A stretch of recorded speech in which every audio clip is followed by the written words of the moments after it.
السلام عليكم ورحمة الله تعالى وبركاته. مرحبا بكم في هذا الفيديو الجديد على قناة وصفات وحلويات تاج. اليوم ان شاء الله غنصاوبوا واحد الدوازتاي ساهل من اسهل ما يكون، وحتى المكونات ديالو اقتصاديين. خليكم مع الفيديو حتى الاخير باش تشوفوا المكونات وطريقة التحضير.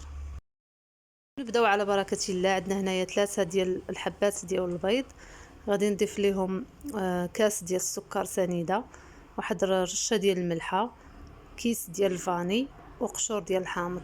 بالنسبه للتنسيم اختياري، ولكن هاد المزيج ديال الفاني مع قشور الحامض كيجي زوين بزاف، كيجي يعطي واحد النسمه واعره.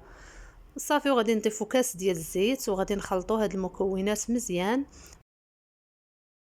هاد الحلوى البنات راه ساهله، ما فيهاش بزاف ديال المكونات. هادشي اللي كاين: البيض، الزيت، سنيده، وتنسموها باش ما بغيتو. صافي، وتخلطوا المكونات وغادي نبداو دابا كنضيفوا في الطحين بالتدريج. غادي ندير هنايا 4 ديال الكيسان، وغادي نشوف الا كان باقي خاصني غادي نزيد. عندي 4 ديال الكيسان ديال العنبه ديال الدقيق مغربل، وكيس ديال خميره الحلويات من فئات 7 ولا 8 غرام. صافي، ونجمع العجينه ديالي عادي، ونشوف الا كان باقي خاصني الطحين غادي نزيد. بالنسبه للقوام ديال العجينه، ديما الحلوه ديال الزيت نحاولوا ما نقصحوش لها العجينه باش ما تجيناش قاصحه، يعني نحاولوا نخليو العجينه مرخوفه شيئا ما، ماشي ثاني مطلوقه بزاف. اذا تبعوا معايا نتوما غتشوفوا القوام ديال العجينه كيفاش غادي يكون.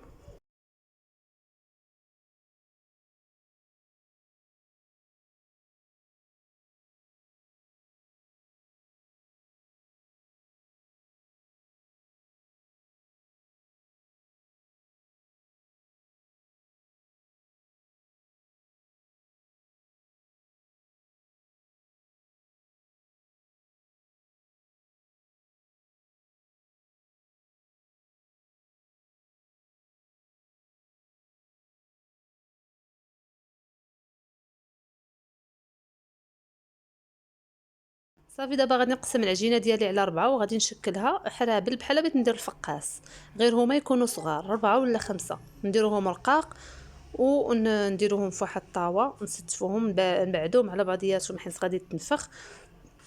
كنديروا في الوسط ديالهم واحد الحفيره على هذا الشكل، غير بصباعنا، ولا الا كانت عندكم باش ديروا هاد اللعيبه هذه اللي كان وخار مغرفه، ولا المهم ولا الظهر ديال الموس. صافي، كديروا هاد بحال السارو هنايا الوسط، حفيره طويله. صافي، ونقشوا العجينه من جناب، ونعمروا هذوك الحفيرات هذوك بالمربى، ونزينوهم من الفوق بكاوكاو ولا اللوز فيلي ولا داكشي اللي كان متوفر عندكم. نخليكم مع الفيديو باش تشوفوا الطريقه ديال التزيين.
البنات بالنسبه للطريقه ديال الطياب ديال هاد الحلوى، ندخلوها للفران ما يكونش سخون بزاف، غير نشعلو واحد شويه تقريبا شي 4 ديال الدقائق ولا 5 قبل ما يسخن مزيان.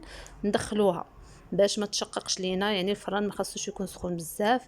صافي ندخلوها نحطوها الفوق والعافيه تكون من التحت حتى كطيب وكتنفخ، عاد باش كنشعلو ليها العافيه من الفوق باش تحمر. ونتلاقاو مع الشكل النهائي ديال وصفه اليوم.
وكيكون هذا هو الشكل النهائي ديال وصفة اليوم. كنرشوا عليه واحد شويه ديال السكر ثقيل اختياري من الفوق، اللي بغاه يديروا، اللي ما بغاش ما يديروش.